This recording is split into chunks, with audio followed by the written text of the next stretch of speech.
नमस्कार, मैं रोहित विद्यार्थी आप लोगों के बीच आ चुका हूं। आज मैं एक विस्तृत वीडियो आप लोगों के सामने प्रस्तुत करने जा रहा हूं। इसमें आपको मैं बताना चाहता हूं कि चार धाम यात्रा आप कैसे कर सकते हैं और कैसे नहीं कर सकते हैं। दोस्तों, मैं आपको ये जानकारी देने जा रहा हूं कि अगर आप यमुनोत्री से गंगोत्री, गंगोत्री से केदारनाथ और केदारनाथ से बद्रीनाथ तक पैदल यात्रा करना चाहते हैं तो इसके दो विकल्प हैं। एक है बाय रोड और एक है बाय ट्रैकिंग, जो पहाड़ों की गलियों से होकर गुजरती है, जो गाँव से होकर गुजरती है, जो जंगलों से होकर गुजरती है। दोस्तों, अगर आप सड़क की यात्रा पैदल करना चाहते हैं तो आज के दौर पे अगर मेरा विचार माना जाए तो मैं आपसे यही कहना चाहूँगा, क्योंकि सड़क के इतने साधन मौजूद हैं, इतने यातायात के साधन मौजूद हैं कि आप जो यात्रा पैदल करना चाहते हैं वो थोड़ा सा व्यर्थ लगता है। लेकिन अगर वही यात्रा आप ट्रैकिंग के माध्यम से करना चाहते हैं तो आपके लिए एक नया अवसर है, नई चीज़ों को जानने का, नई चीज़ों को पहचानने का, जंगल को समझने का, जंगल में जो गांव बसे हैं उसको समझने का, वहाँ के लोगों को, वहाँ के वातावरण को समझने का, वहाँ के मौसम को समझने का। लेकिन अब आप सड़क से जाते हैं तो वो चीज़ आपके लिए संभव नहीं हो पाएगी। तो दोस्तों, मैं आपको ये बताना चाहता हूँ कि मैं पैदल यात्रा करना चाह रहा था, मेरी पूरी कोशिश थी, मैंने साजो सामान के साथ पूरी तैयारी की।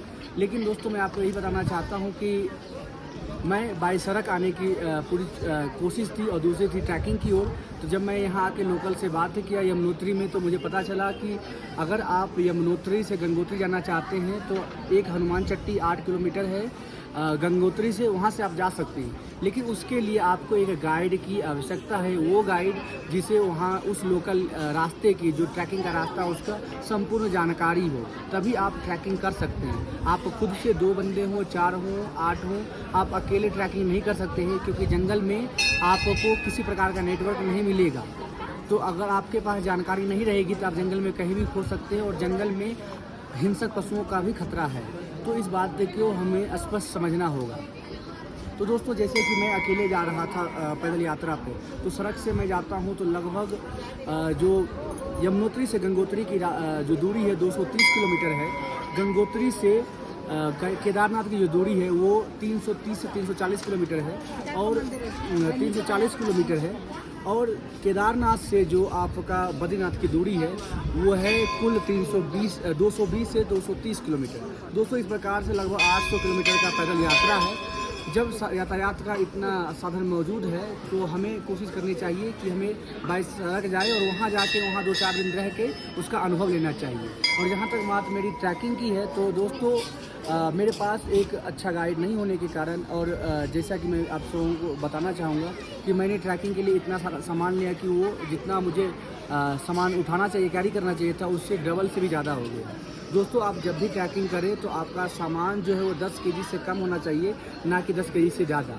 जब भी आप ट्रैकिंग पे जाएं तो आपको इस बात का इल्म हो कि आपका जो सबसे आवश्यक चीज़ है, जैसे ट्रैकिंग टेंट, ट्रैकिंग के लिए जो खाना आप बना सकते हैं, क्योंकि हर जगह आपका खाना की व्यवस्था जरूरी नहीं है। उसके बाद ऑक्सीजन सिलेंडर, कैंपर्स, नाइट में अगर नाइट में आप चल रहे हैं उसके लिए हेड टॉर्च आता है, वो हो आपके पास। लैंप हो, लैंप अगर आप सोलर लैंप यूज़ करते हैं तो आप चाहे तो चार्ज भी हो सकता है खुद से, तो वो यूज करें, तो इससे आपका जो है यात्रा बेहतर होगा। तो दोस्तों, जब भी आप यात्रा करें, ट्रैकिंग करें खास तौर पे, तो इन जो भी चीज़ों का ध्यान रखें। नंबर 1 कि आपको सामान कम से कम कैरी करना है। दूसरा कि आप जब भी ऐसे पहाड़ी यात्रा कर रहे हैं तो आपको इस बात का इल्म हो कि आपके साथ एक अच्छा गाइड हो जिसकी सब चीज़ की जानकारी हो।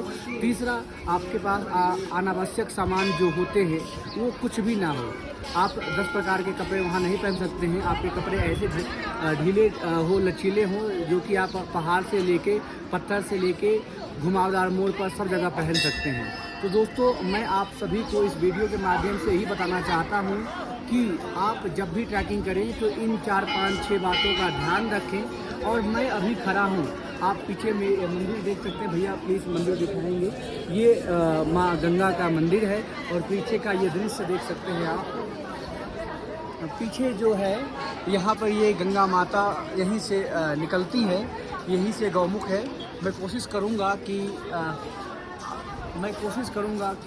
मैं गौमुख तक पहुँचूँ और तपोवन भी जाऊँ, पूर्ण करूँ। इस यात्रा को आप अगर पूर्ण करते हैं बाय रोड तो आपको कम से कम 75 to 90 डेज़ का समय लगेगा, 75 से 90 दिन का समय लगेगा।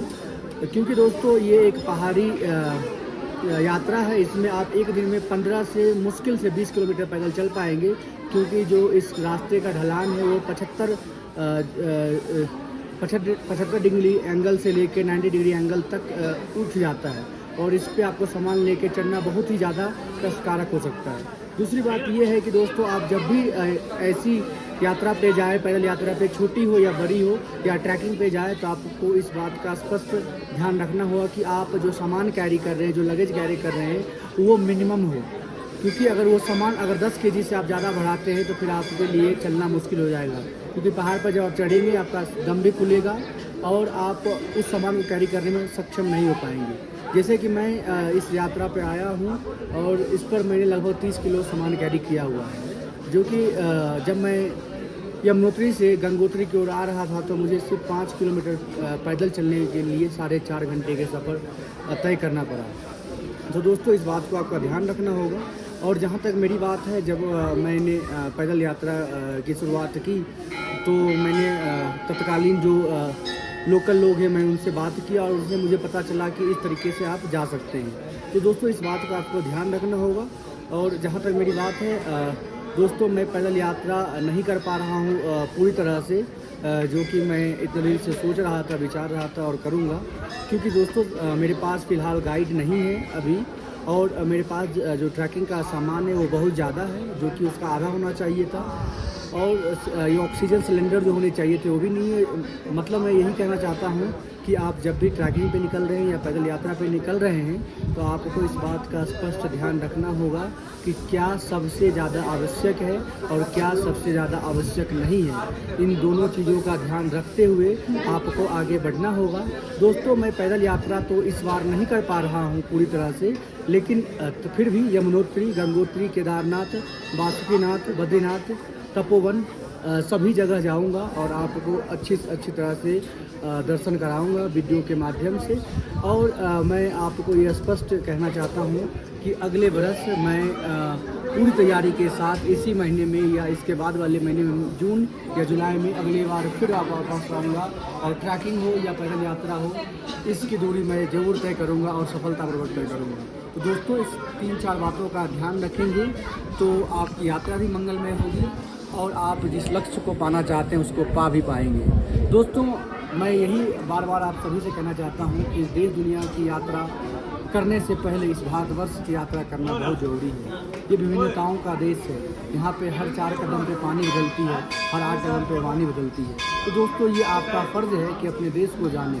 पैसा खर्च करना है तो बहुत जगह खर्च कर सकते हैं, लेकिन उसे कुछ जानने में खर्च करेंगे तो वो आपके और आपके समाज के, आपके राष्ट्र के हित का होगा। तो दोस्तों इसी के साथ भारत की जय हो, भारत माता की जय हो, वंदे मातरम।